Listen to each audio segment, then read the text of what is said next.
Eu sou a Fran, apresentadora, jornalista e empreendedora. Eu comecei a trabalhar muito cedo e o empreendedorismo, para mim, se tornou uma postura e uma maneira de me relacionar com as pessoas, de fazer pontes, de construir redes. E eu vou compartilhar o que eu já vivi e aprender muito, né, gente, com esse time de mulheres incríveis, mulheres que não fazem de conta. Fazer de conta nunca foi uma opção para mim nem para minha família.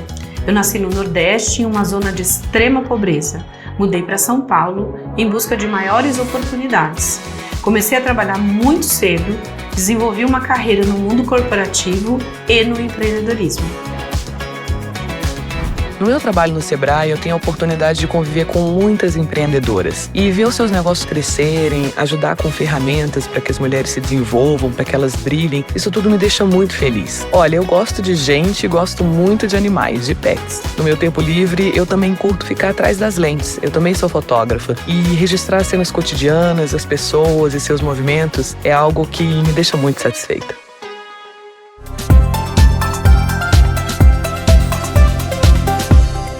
A gente sabe que empreender é uma missão para forte. E se você é mulher, então, o desafio ainda é maior.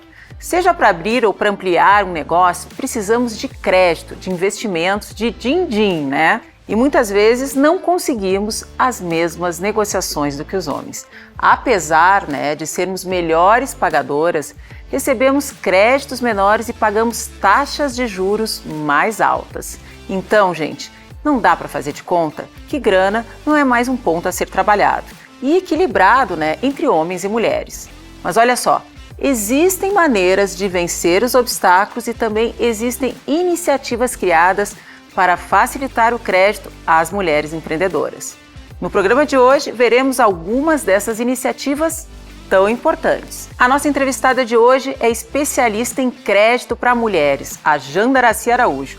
E também vamos conhecer iniciativas e pessoas que valem a pena. Melhor pegar papel e a caneta e anotar tudinho que essa mulherada incrível vai falar pra gente. Para começar o nosso programa de hoje, eu tenho uma surpresa. Eu vou fazer um Pix de R$300 mil para cada uma de vocês para investir em algum negócio, né, meninas? Calma, gente, né?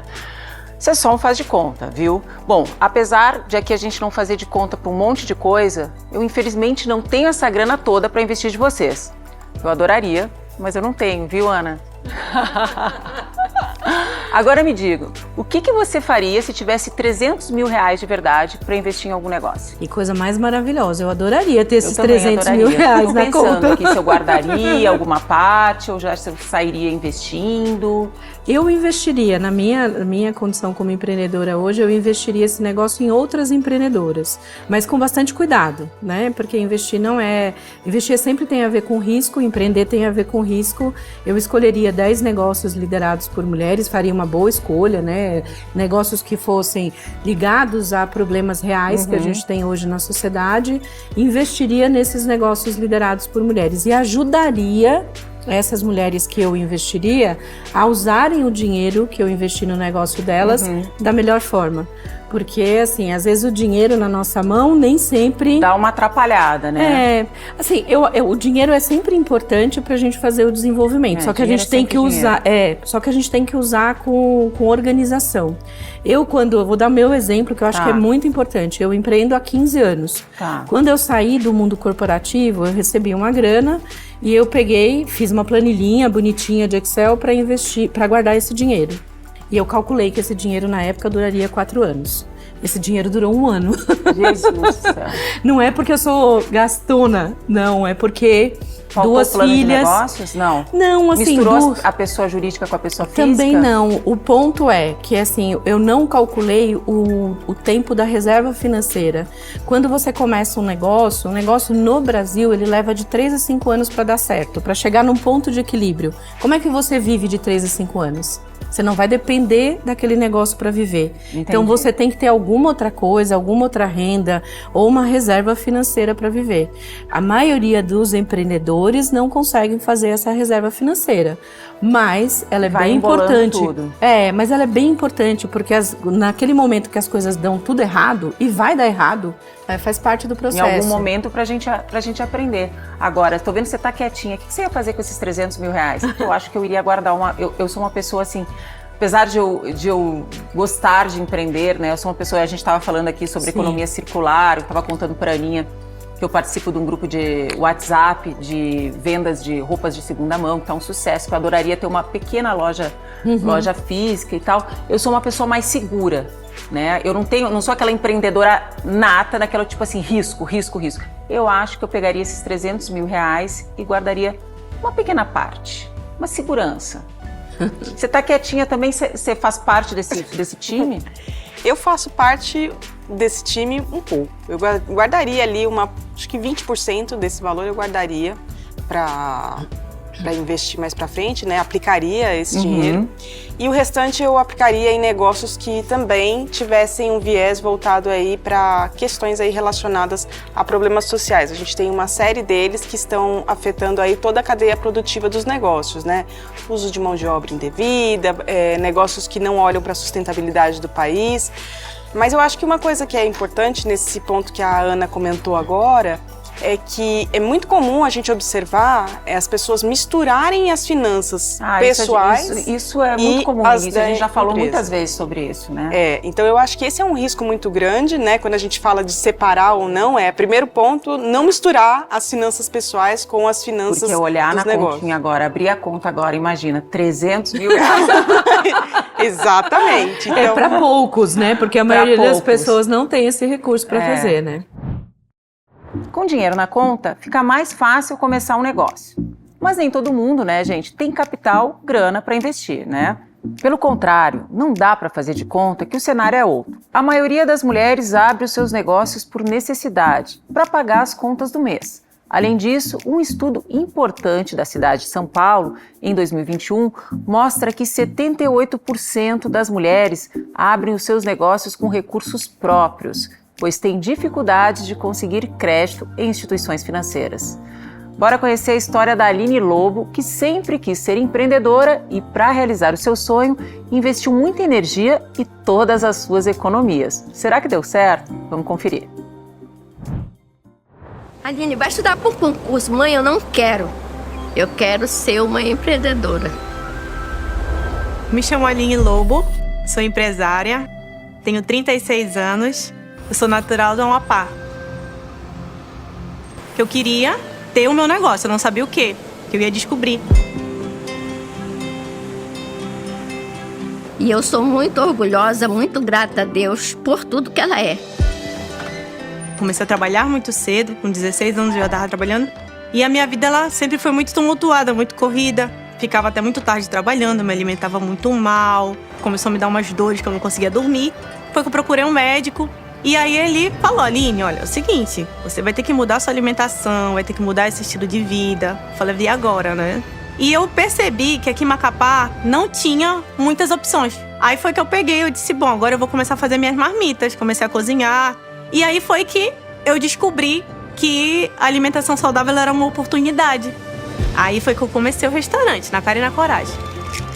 E o negócio, graças a Deus, foi crescendo boca a boca. Era fila para entrar e não tinha mesa para atender.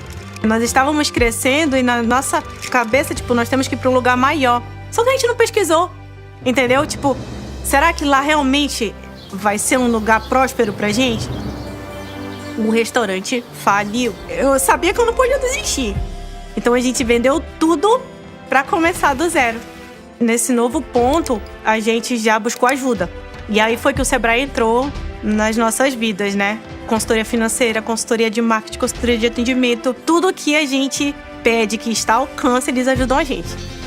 Quando a gente viu que o Sou ele começou a andar sozinho, eu digo, bom, tá na hora de dar um próximo passo. Aí eu falei pro Felipe, a gente vai abrir um negócio e ele vai ser referência. E assim surgiu a ideia do Empório Semente do Bem. Tinha na época o projeto Ali, do Sebrae, que nós entramos. E aí nós fizemos toda a consultoria de planejamento de negócio.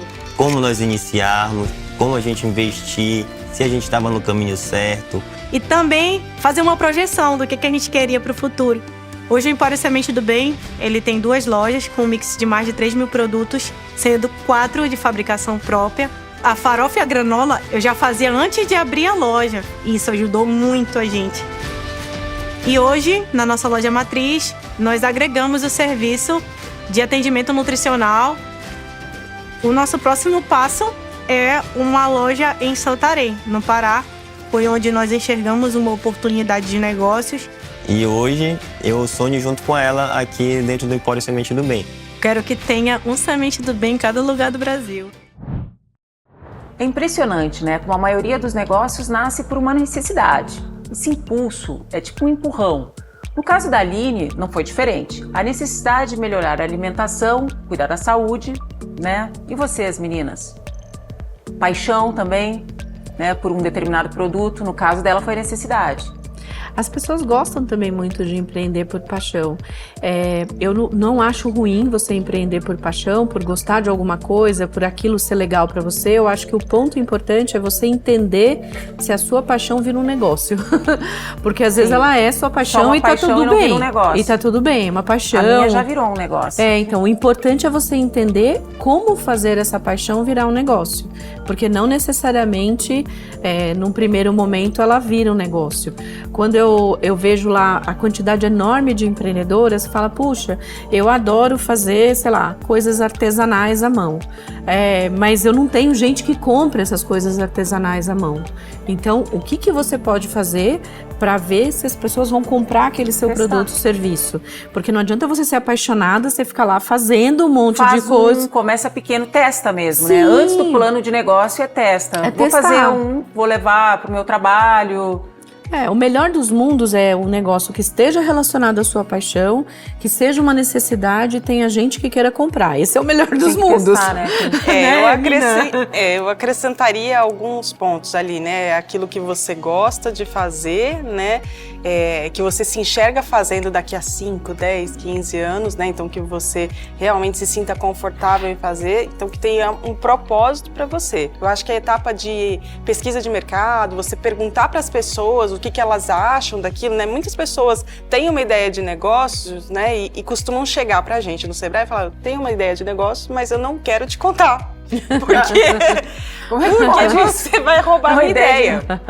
Então, o primeiro ponto é você compartilhar, né? Então, você tem o gosto por alguma coisa, compartilhe com as pessoas. Através de amizades, que nascem os negócios também, né, gente? Começa com amigos, tem família. Negócio, eu penso em produzir, sei lá, saídas de praia. E você, o que você acha? Exatamente. Eu não uso, entendeu? Às vezes as pessoas... Aí você vai modelando o seu negócio conforme o que o mercado percebe sobre aquele produto. Não é que você vai deixar de lado a sua paixão, mas você vai adequar ao que o mercado busca.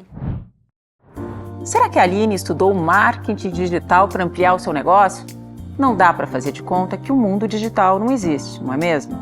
A gente tem um quadro aqui no programa chamado Eu Digital, onde a Aline Bach dá dicas que ajudam as empreendedoras a produzirem conteúdos incríveis. Vamos dar uma olhada.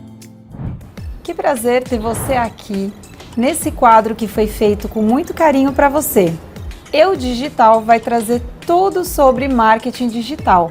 Nós vamos pegar nas suas mãos e vamos começar falando sobre a importância do marketing digital para o seu negócio. Você sabia que os brasileiros passam 10 horas e 19 minutos conectados na internet diariamente? E o Google, que a gente fala tanto da presença digital, ele processa mais de 100 bilhões de pesquisas por mês. Se eu digitar no Google seu nome ou seu negócio, o que eu vou encontrar? É muito importante a gente ter esse entendimento e colocar nossos negócios online. E mais de 1 bilhão de usuários, tanto no Instagram quanto no TikTok e também no YouTube, para produção de vídeos maiores. Então, espero aqui abrir um pouco a cabeça dessas empreendedoras queridas para entrar nesse mundo do digital. E falando um pouquinho sobre o Instagram, eu quero falar para vocês que eles contam com mais de 500 milhões de usuários ativos diariamente. Sim, isso é muito importante, a gente entender que os stories também conectam. Ou seja, é uma mídia social dentro de outra que é o Instagram. E a gente tem que se comunicar com o nosso seguidor, trazendo essa conexão com o nosso dia a dia. Então, falando um pouquinho sobre a importância do marketing digital. Somos 8 bilhões de pessoas no planeta, 4 bilhões de pessoas usam a internet e usam as mídias sociais. E o brasileiro, falando um pouquinho do que ele gosta, né? Ele gosta muito do WhatsApp, gosta muito do Instagram, ainda é aquela mídia que a gente é a queridinha de todos, né? E também o Facebook, que muita gente fala, mas não é para mim o Facebook. Sim, é importante ter uma presença digital, sim, no Facebook. Então, a maior dica que eu posso trazer para vocês aqui hoje, você precisa estar onde o seu público-alvo está, eles estão navegando. A primeira coisa que a pessoa faz quando acorda é olhar o celular e a última também. Então, a gente tem que mudar essa nossa comunicação para entrar no digital. E falando um pouquinho sobre o mundo digital, como que anda a sua bio do Instagram? O que eu vou encontrar se eu digitar? Então, eu vou passar agora umas dicas práticas para você arrumar a sua bio e deixar ela muito mais estratégica. Então, a primeira dica, mais importante, a foto do perfil. Pessoa se conecta com pessoa nas mídias sociais. Então, quando a gente coloca uma logomarca ou uma imagem que não está mostrando muito o nosso rosto, a gente perde. Porque o principal das mídias sociais é sobre relacionamento e interação. Quanto mais eu humanizar o meu perfil, mais autoridade eu viro. Então, a foto do perfil tem que ser olhando para a câmera, uma foto frontal, olho no olho, para gerar mais confiança com o seu seguidor. Então, foto do perfil, sempre dê prioridade para o seu rosto. A outra questão muito importante, o nome do usuário. Então a gente faz uma busca, eu acabei de mencionar que somos 1 bilhão de usuários no Instagram e para a gente poder se destacar é muito importante a gente ter um nome de usuário estratégico, que é esse arroba. Qual é o seu arroba? Você pode manter o seu nome ou do seu negócio e o nome do perfil que vem embaixo aqui em negrito, você pode falar sobre a categoria do seu serviço.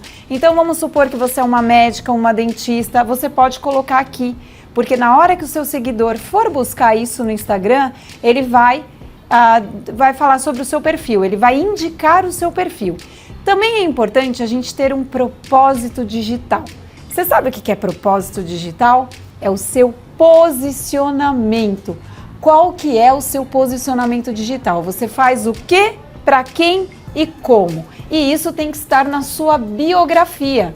Então você tem que falar qual é o seu propósito digital. Por exemplo, no meu caso, eu vou trazer um exemplo aqui para vocês. O posicionamento qual é? Ajudo pessoas acima dos 40 a se reinventarem nas mídias sociais. Esse é o meu propósito. Não adianta colocar aquela bio bem técnica, que isso não conecta. Quanto mais você humaniza, mais retorno você tem. E também você pode colocar alguma coisa sobre autoridade. Mais de 10 anos transformando negócios e pessoas no digital. Mostra que eu não comecei agora, que eu tenho uma trilha de 10 anos. Então você pode colocar o tempo que você está na área, os seus marcos profissionais, eles aparecem aqui na sua bio. E não se esquecer de colocar na bio uma chamada para ação. O que seria uma chamada de ação? É o famoso call to action que a gente chama. É fazer o seu seguidor tomar uma ação. E qual que seria essa ação? Clique para saber mais, saiba mais informações abaixo e aí você pode ainda colocar e deve um link com o seu Linktree, com os vários botões para a pessoa poder te encontrar, ou com o seu WhatsApp, ou seja, mandar o seu seguidor pro link. E não podemos deixar de concluir a nossa maravilhosa bioestratégica que vai te ajudar no seu negócio, dizendo sobre os destaques, a importância dos destaques. O que seriam os destaques? Essas bolinhas aqui de baixo. As bolinhas têm que ser bem estratégicas. Não adianta colocar 20 bolinhas que isso não vai conectar. Então, o que tem que ter aqui? Sobre o seu negócio, sobre o seu posicionamento, sobre os seus clientes. E é importante manter um layout também, um branding com cor e foto. Bom, essas foram as minhas dicas para o dia de hoje. Eu espero que você tenha gostado e eu quero ver como ficou a sua bioestratégica. Até a próxima! pelo visto você já tá arrumando a sua bio aí, né? É impressionante, gente. A gente passa quanto tempo, né, nas redes sociais? Quanto tempo você passa, Aninha? Nossa, eu nunca fiz essa conta, mas o tempo inteiro essa coisinha aqui ligada com a gente. Ela começou a pegar as dicas da Aline, já pegou o celular, ela só fazia assim. A tua tá ok, menina? A minha tá ok. Você também ficou pensando? Fiquei, não, é claro, a gente sempre tem que ficar, aliás, um dos pontos é sempre ficar atualizando, né? Rede social é uma coisa que não pode deixar. Todo mundo conectado, né, gente? Todo mundo e a gente conectado. precisa aprender a se comunicar com esse cliente, né? E uma outra armadilha que os empreendedores caem é exatamente em falar, eu preciso postar, né? Quantas vezes eu tenho que postar todo dia? E não olham para essa métrica de quanto que eles estão convertendo, né? Sim. Então, será que eu estou postando alguma coisa relevante? Será que eu estou na rede certa, né? Com aquilo que eu estou fazendo? Será que eu estou me comunicando da forma certa? Então, é muito mais do que fazer vários posts, né? Sim. É saber se eu estou convertendo ou não para minha audiência, né? Bom, gente, essas dicas da Aline aí, ó, valem ouro, viu? Sim. Melhor sempre você anotar aí com papel e caneta, porque não dá para esquecer. Ou no celular. A Aninha já está colocando em prática e anotando no celular, não no papel e na caneta. Investir em tecnologia, investir em marketing digital, em aplicativos e softwares. O que a gente precisa, gente? Dinheiro, né? É sempre dinheiro. No próximo bloco, a gente vai ter uma conversa com a Jandaracy Araújo, especialista em finanças e microcrédito. A Janda vai revelar quais os critérios que os avaliadores utilizam na hora de liberar o dinheiro. Ou não, né, gente? A grana. E vai mostrar pra gente algumas técnicas que podem ajudar muito na negociação. Esses segredinhos aí, ó, valem muito. Segura aí que é o assunto do próximo bloco.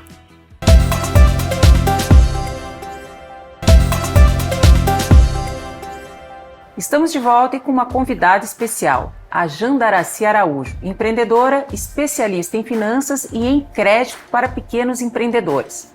A Janda vai abrir pra gente os bastidores da liberação de crédito e tirar muitas dúvidas que temos sobre esse assunto, não é mesmo? Bom, tudo bem, seja bem-vinda. Existe diferença entre homem e mulher na hora de pedir crédito? Bom, em primeiro lugar, obrigado pelo convite, muito bom estar aqui com vocês. Eu acho que é um tema super importante. Sim, existe diferença por alguns fatores, né? Acho que é muito importante pontuar. Primeiro, a gente tem uma questão de histórico, né, que a gente precisa pontuar. Mulheres sempre tomaram menos crédito, né? A gente precisa trazer esse contexto também histórico para a conversa. E isso faz com que, no processo de análise de crédito, isso não apareça muito um histórico que constitua o histórico dessa pessoa na tomada de crédito. E nós, mulheres, temos, por segurança, talvez medo ou dificuldade de lidar com finanças, a gente pede menos empréstimos para começar negócios ou iniciar ou dar continuidade no negócio. Quando você fala em histórico, você quer dizer que a mulher não tem um histórico empresarial? Não só empresarial, na política de crédito mesmo. Na política de crédito. Ela Exatamente. não toma crédito no geral. Ela prefere... Quando a gente está falando de negócios especificamente, quando a gente fala de negócio, ela prefere usar o recurso próprio. E aí, uma boa aula de finanças a gente teria que dizer aqui agora que você utilizar recursos próprios é muito mais caro do que usar de recursos de terceiros, que seriam os empréstimos, capital, empréstimos ou captação de investimento, seja um investimento seed, que é um capital semente, ou buscar esse crédito para você operar o seu negócio. Não é uma prática comum para a maioria das mulheres. E isso tem uma característica cultural, né? Se a gente pensar na nossa história que só em 62 uma mulher poderia ter conta, né, sem pedir autorização, sem o marido, sem um homem, e só em 74 a gente teve... É surreal. Só em 74, mesmo trabalhando, né, no acesso ao mercado de trabalho, poderia ter um cartão de crédito. Você entende que isso traz alguns vieses no processo de análise de crédito. Então, além de tudo isso, você tem essas questões culturais. Outras são umas técnicas que aí a gente vai falar de sistemas de garantias, do score de crédito, que é essa constituição. Você pode pedir dinheiro emprestado no banco sem ter nenhuma garantia? Para empresas é muito difícil isso acontecer. Você precisa ter alguma garantia ou um fundo garantidor, que é o que tem acontecido recentemente com os programas que têm sido lançados, que foram lançados durante a pandemia, vários programas, onde existe um fundo garantidor. O que você consegue é microcrédito, né? À medida que a empresa vai crescendo, o microcrédito ele vai no máximo até R$20 mil. Então ele não é o valor suficiente para uma empresa que está no processo de alavancagem de growth, né? De crescimento. Então, para iniciar um negócio é preciso também a gente ter esse olhar, né? O sistema de garantias no Brasil é um grande problema, não só mulheres, mas para todos os empreendedores, né? Por isso que a gente teve aí o crescimento do Pronamp.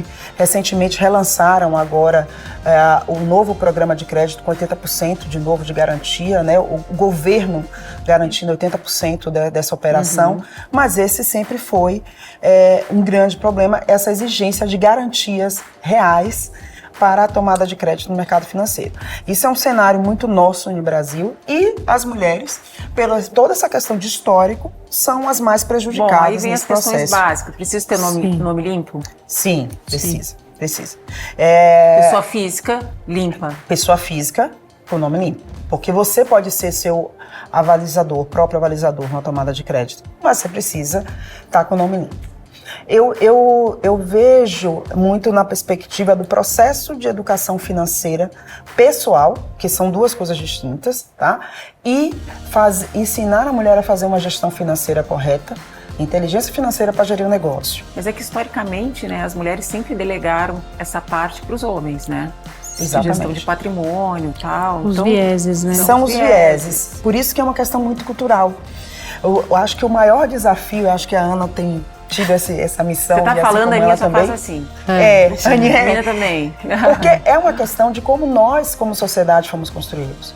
Pensa o seguinte, a gente está falando de 74, eu tô falando de 49 anos apenas, que a gente começou a ter direito a ter um cartão de crédito. Sim. Então é tudo muito recente na nossa história. Parece que é muito tempo, mas é muito recente. E você começou a empreender e se organizar financeiramente muito cedo. Sim, eu tive vamos dizer, o privilégio de ser educada para cuidar do meu próprio dinheiro. Privilégio mesmo. Eu nasci com um tiquezinho para dinheiro que era só meu, acho, é uma coisa que nasceu comigo. Tá que nem minha filha. Eu vendia o bombom que eu ganhava. Então, tá assim, que nem minha filha. Entendeu? Eu, na hora do intervalo da escola, eu vendia os bombons que eu ganhava, entendeu? As histórias são muito boas. Então, e meu pai sempre me incentivou, minha mãe também. Minha mãe era empreendedora, os dois, né, sempre foram pessoas muito ativas. Minha mãe era empreendedora, era costureira. Hoje a gente fala assim, era só costureira. Não, empreendedora. Empreendedora. Sim, ela claro. Trabalhava para um monte de gente, fazia um monte, eu até produzia e vendia, cuidava do processo desde o início. Então era uma empreendedora e a gente foi ensinado a fazer preço, né? Ela sabia fazer o preço dela, ela tinha o dinheiro dela. A gente bateu de novo na educação, né? Sim, a gente sempre fala, volta para educação a gente volta para educação financeira. E o que a gente precisa mudar é o seguinte: se nas instituições ainda, isso é uma cadeia, nas instituições hoje, quem faz o processo, a gente tem algoritmo e tudo mais, mas quem constrói algoritmo são homens, que ainda carrega esse viés. Quem comanda as mesas de operação de crédito são homens. Então a gente tem um processo de fazer uma disrupção em toda a cadeia da análise de crédito. Quem cria as políticas de crédito também, em sua maioria, são homens. Então a gente tem um processo de romper com esse ciclo e começar a dar outro olhar. Mesmo sendo reconhecido que as mulheres são melhores pagadoras, elas conseguem, são mais organizadas. Nós somos melhores pagadoras, gente. E somos boas em gestão. O problema é a gente não acredita que a gente é boa nisso. Esse é um ponto importante, é uma questão de autoconhecimento também e uma questão muito importante de construção social. O território do dinheiro sempre foi um território masculino, né? Assim, apesar das mulheres, mesmo na época de donas de casa, eram elas que faziam absolutamente tudo, mas a gestão da casa financeira se fez acreditar que no ambiente do negócio não seria a mesma coisa, quando na verdade é a mesma coisa, é fazer a gestão ali. Quem cuida das finanças de uma casa, cuida das finanças de uma empresa. Só que o que foi colocado na cabeça das mulheres é que isso é uma coisa complicada. Quase 80% das empreendedoras delegam a gestão financeira dos negócios ou para um sócio, ou para um marido, ou para um sócio do sexo masculino. E não é porque ela fala eu não sei, não tem nenhuma questão de não sabe, é porque ela tem dúvida, essa questão do autoconhecimento, dela se sentir confiante para cuidar. E aí você tem uma série de questões, né, que a Janda bem colocou. E como que nasceu o Conselheira 101? Conta um pouquinho pra gente, o que é o Conselheira 101? Bom, o Conselheira 101 nasceu do incômodo, né, exatamente o que a gente falou dessa cadeia de tomada de decisão, nasceu desse incômodo de não ter mulheres, especificamente mulheres negras, em posições de conselho de administração, tanto na esfera pública quanto na esfera privada. Em sua maioria são homens. Entenda que agora a gente está comemorando 14%. Agora. Nossa. Ai. Mas já foi menos disso. Se eu colocasse herdeiras, nossa, era 7%, sendo que quase 90% eram porque eram herdeiras. Então, tipo, nada. E o programa ele nasceu desse incômodo. E tem sido uma experiência extremamente rica. Nesse período das 67 que participaram do programa, já 47% delas já ocupam posições em conselho de administração ou em algum comitê, isso porque elas não existiam. E agora nós estamos, especificamente nesse momento, finalizando a seleção da 4ª turma, onde tivemos aproximadamente 400 inscritas. E nessa 4ª turma nós estamos trazendo também para poder romper, a gente gosta mesmo de pé na porta, né, mulheres indígenas e também mulheres trans. Ô Janda, explica pra gente por que é muito mais caro utilizar o nosso recurso próprio do que pedir crédito. Acho que muita gente não tem ideia disso, né? É o que a gente chama de custo do capital e custo de oportunidade. Isso aqui daria umas 2 horas de conversa, porque é preciso explicar fazendo contas. Explica de uma forma bem fácil. Exatamente. Pelo amor de Deus, tenta. Tá bom, vamos lá. O que acontece? O capital próprio, ele custa, em termos de taxas de juros e perpetuidade de negócio, muito mais caro do que o dinheiro de terceiros.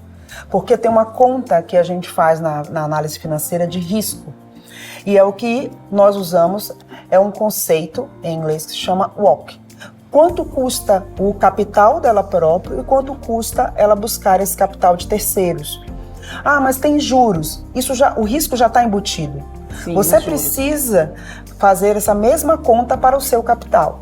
É o que a gente coloca da taxa de atratividade, que geralmente a gente usa a taxa básica de juros, a gente usa o que você poderia, o custo do dinheiro ao longo do tempo. Então são várias contas que são feitas onde a gente avalia que o custo de capital de terceiros acaba saindo mais em conta do que utilizar o capital próprio.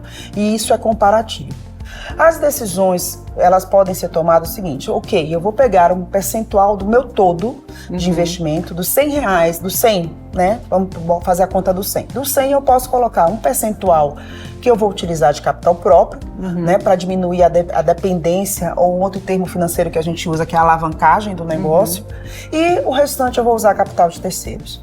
Então, é uma análise que precisa ser feita. Por isso que a gente sempre recomenda, do ponto de vista financeiro, que no momento de crescimento da empresa, que a empresa está na primeira rodada de crescimento, ela sai daquele processo embrionário e ela começa a crescer de forma acelerada e começa a queimar. Para crescer, você queima muito caixa, você busque capital de terceiro, seja através de crédito direto ao banco ou buscando investidor. Então a gente precisa educar, que é outra coisa que a gente faz pouco, né? Nós mulheres, de uma forma geral. A gente vai pouco a esse mercado de investidores buscar crédito, que não deixa de ser um crédito, porque ali ele pode decidir no final se ele vai ser sócio da empresa ou se você vai devolver aquele investimento com uma taxa combinada de retorno. Falta uma educação geral, né? Às vezes as mulheres nem sabem que podem buscar esses investidores, fica só ligada ao banco, né? Aquela linha de crédito. E os investidores são homens que investem normalmente em homens. Então, e as barreiras também são desde a infância, né? As meninas já crescem com a ideia de que elas são ruins em matemática. Então o problema já veio desde a infância. E aí, minha filha, eu sou ruim em matemática, não consigo matemática. Fazer o que com essa matemática? Então, não vou usar. Bem colocado, né? A gente tem, por isso que a gente começou falando dessa questão cultural. As escolhas iniciais. As escolhas iniciais. E temos poucas mulheres na área de STEM, né? Então, isso também, você não sonha com o que você não vê, né? Como estimular uma menina se tem poucas? A gente vai falar sobre isso num programa, representatividade, né? Sim. Das mulheres em lugares onde são vistos como lugares masculinos. Bom, mas agora eu quero saber, assim, umas dicas bem básicas, assim. Preciso de dinheiro. Primeiro, para começar meu negócio. Para começar seu negócio, precisa de dinheiro. Dá uma olhada se realmente você precisa daquele momento. E que dinheiro você vai buscar. Então é muito importante que a empresa esteja organizada financeiramente. O que a gente fala de organizado? Você tenha uma demonstração de resultados, né? Obviamente tem um contador, né? A gente sempre recomenda que tenha um contador, tem um balanço. Tem um balanço, apresentar o balanço. E avalie, faça um estudo de viabilidade do seu negócio. Mas e se a empresa estiver aberta recentemente? Ela também consegue. Ela consegue tomar crédito. Consegue tomar crédito? Consegue. Existem vários programas a nível estaduais que são fomentadores de crédito, agências de fomento de crédito, em vários estados do Brasil, que são exatamente para quem está começando o negócio. Então ela consegue, mas ela precisa estar minimamente organizada. O que é esse minimamente organizada? Ela saber qual o custo do negócio real dela mensalmente, separar o que é custo fixo do que é custo variável, né? Ter a documentação da empresa organizada, os impostos, seja ela o MEI, né? A taxinha do MEI, ou o próprio Simples, em dia. Isso ajuda muito no processo de tomada de crédito. Por exemplo, quando você vai utilizar um fundo garantidor de estado ou federal, precisa estar com os impostos em dia. Então, precisa primeiro organizar internamente, dentro de casa. Organizou dentro de casa, faz o quanto realmente você precisa para o seu negócio, porque assim, não adianta tomar 10 hoje, amanhã toma 5, daqui a 6 meses vai virar uma bola de neve. Então precisa avaliar efetivamente para o quanto necessita e sua capacidade de pagamento. Mas o pitch nada mais é do que uma apresentação do seu negócio. Isso aí. Onde você vai lá e fala por que ele existe, para quem que você quer vender o seu produto ou seu serviço, qual é essa projeção de mercado e por que você está ali. Então, basicamente, organizar o dever de casa, organizar internamente, para depois... E buscar dinheiro. E acreditar, né? E acreditar, com certeza. Né? Se você não acredita no seu negócio, ninguém mais vai acreditar. Brilho no olho, né? Brilhinho no olho. Eu quero agradecer a presença da Janda, né? Nada como alguém que sabe do assunto para nos direcionar. Acho que a maioria de nós sempre fica com receio quando o assunto é crédito, né? Essa parte de negociação sempre parece assim um bicho de 7 cabeças, mas a Janda nos mostrou que não é nada disso. Fique com a gente que já voltamos.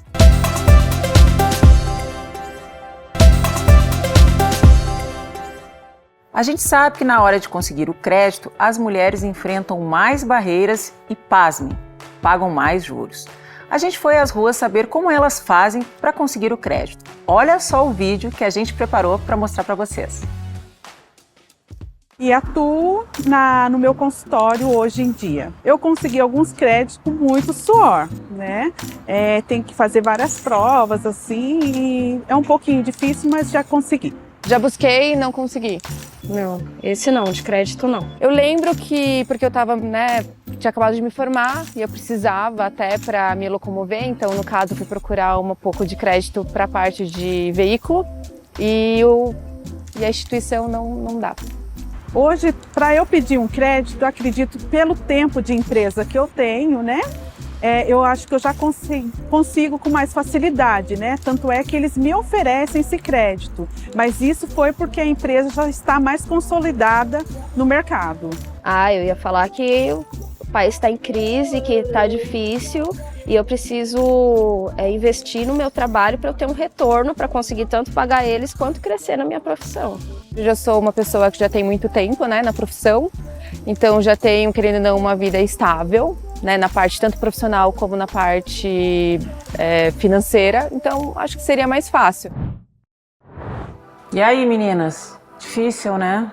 Sim. Difícil. Eu acho que um ponto principal, né, que elas não mencionam ali, é que a maior parte dos bens, geralmente ficam em nome dos homens. Ah, importante. E esse é um ponto que realmente faz com que elas não consigam ter essa visibilidade na hora de tomar o crédito. Outra coisa, né, e aí a pergunta é como é que esse negócio tende a não falir, né? É porque ela acaba conciliando com várias outras atividades, né? Dupla, tripla jornada de trabalho. Quádrupla, né? Então ela não cuida consegue de focar só no negócio. Exatamente. Porque o homem sai para trabalhar, a mulher dá conta da casa, né? Pelo menos foi assim. A lógica desde social sempre. É essa. E aí ele pode focar só no negócio. No negócio. E ela dribla, né? Não só em cuidar da casa, cuidar de algum idoso, como também ela aprimorar os seus estudos. Né? A gente sabe que as mulheres são muito buscar reconhecimento e se atualizar, né? Conhecimento. As mulheres em geral, elas são muito mais escolarizadas do que os homens e, no entanto, recebem menos. Né? Então, tem uma série de questões aí que afetam aí as mulheres como um todo. Eu acho, até retomando o que a Janda colocou, tem a questão social, né? Construção da sociedade, que as mulheres foram criadas para não estarem nesse território do dinheiro. Até uns 5 anos atrás, quem falava de dinheiro, educadores financeiros, eram só homens. Agora nós Esse já temos fenômeno mulheres. de mulheres é um fenômeno bem recente. Eu acho que tem um outro ponto também. 70% das mulheres têm negócios no que a gente chama de área de território de domínio da mulher. Boa parte deles na área de serviços. Serviços, estética, moda, beleza, alimentação fora de casa. E isso, para o mercado financeiro, são negócios que normalmente o mercado financeiro tem mais dificuldade, até porque não tem uma coisa física ali. Não dá para fazer de conta que não existem desigualdades no mundo do trabalho. Aliás, essas desigualdades vão muito além das empresas e instituições, e a nossa sociedade convive com elas desde sempre, né? Isso vem de uma construção social de séculos, mas olha só, tá mudando, viu? Aproveitando esse tema, eu quero chamar o nosso próximo quadro, o Eu Heroína. Quando estou na cidade, tenho a impressão que estou na sala de visita, com seus lustres de cristais, seus tapetes de veludo, almofadas de cetim. E quando estou na favela, tenho a impressão que sou um objeto fora de uso, digno de estar num quarto de despejo. Esse é um dos textos de Carolina Maria de Jesus que foram encontrados por um jornalista que fazia uma matéria na favela do Canidé. Ele ficou tão impressionado com a qualidade da sua escrita que resolveu publicar e, assim, revelar Carolina para o mundo. Nascida em 1914 em Minas Gerais, neta de escravos e filha de uma mãe analfabeta, Carolina Maria de Jesus foi para São Paulo em 1947, onde ficou grávida de um português, foi abandonada e acabou indo morar na rua. Seu primeiro livro, Quarto de Despejo, escrito em papéis coletados dos lixos, retrata de forma humana e realista o seu diário da fome e da miséria. Quarto de Despejo vendeu cerca de 3 milhões de exemplares em 16 idiomas, transformando Carolina em uma das escritoras mais lidas do Brasil.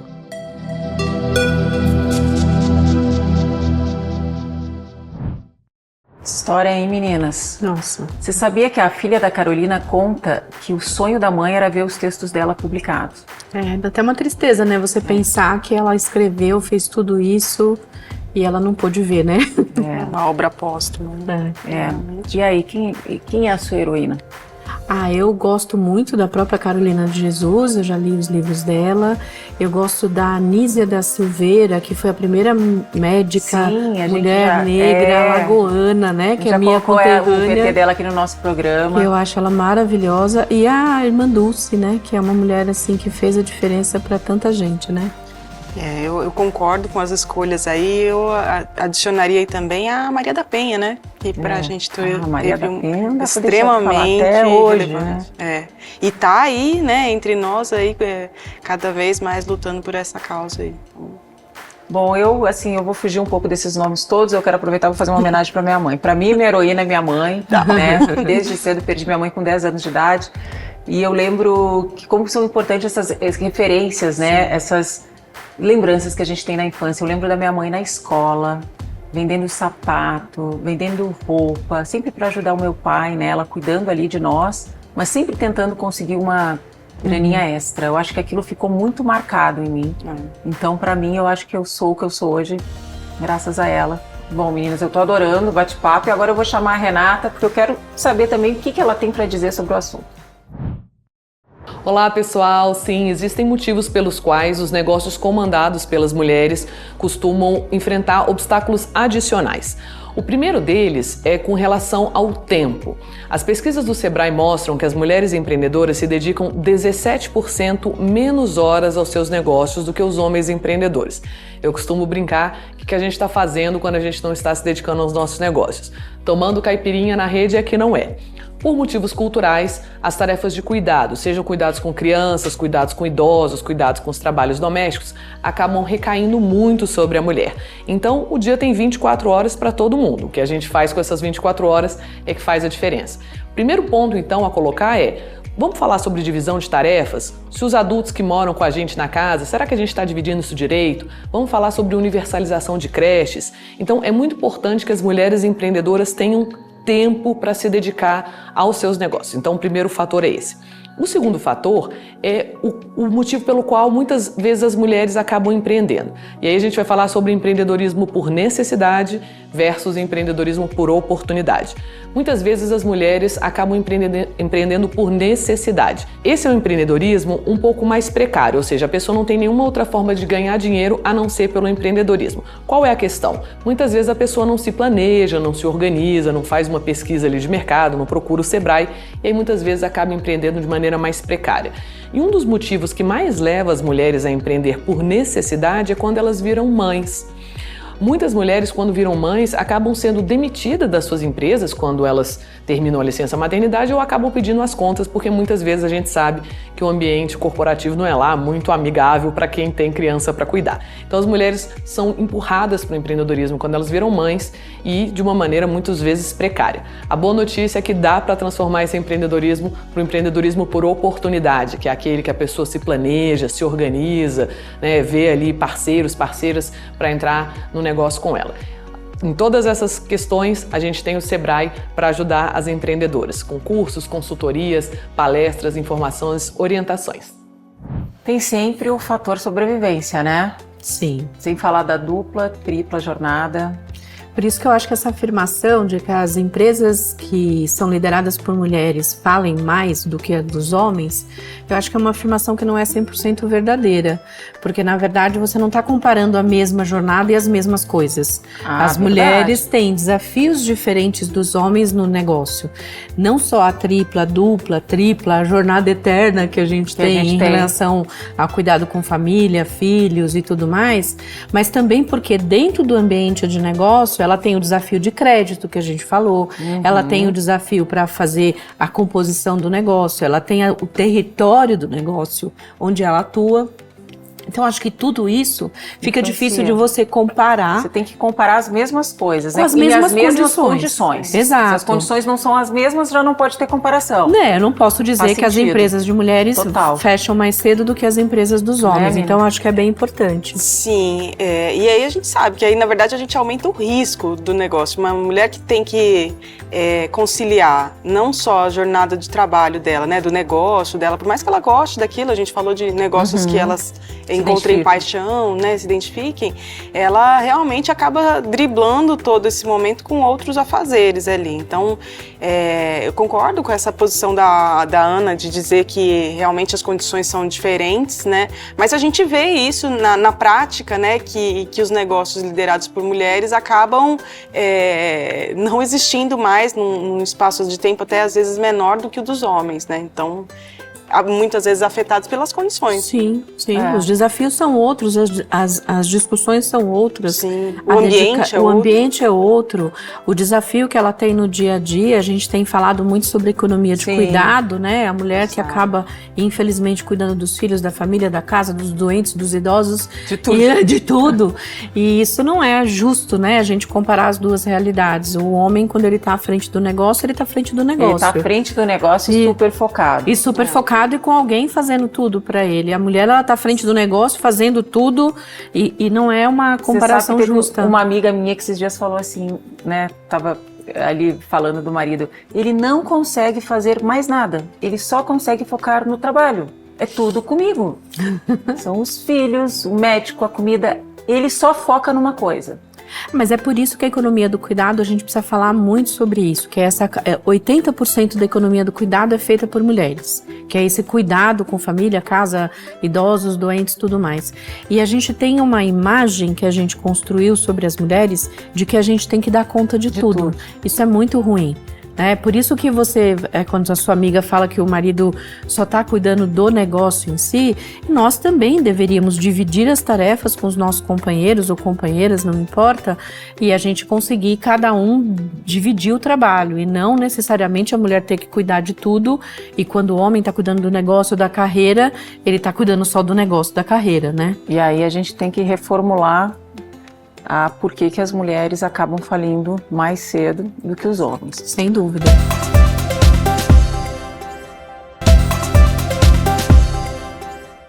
Olha, meninas, eu adorei a conversa, né? Tem tanto assunto ainda para falar sobre crédito, mas infelizmente o nosso tempo acabou. Esse programa foi muito bacana, tá? Olha só tudo que a gente aprendeu. A gente falou sobre a importância de construir um bom plano de negócios antes de começar a empreender. A gente conversou com a Jandaracy Araújo, que nos ensinou o passo a passo para uma ótima negociação com os bancos. Conhecemos pessoas e projetos inspiradores. O Não Dá Para Fazer de Conta veio para debater ideias e trazer dicas para todas as empreendedoras e empreendedores brasileiros. A gente sabe que empreender é correr riscos. Mas acredito que com as dicas do programa de hoje, a gente vai correr um pouquinho menos, né? Acompanhe a gente também lá no Instagram do canal Empreender. Beijos, né? E até o próximo Não Faça de Conta. Espero vocês!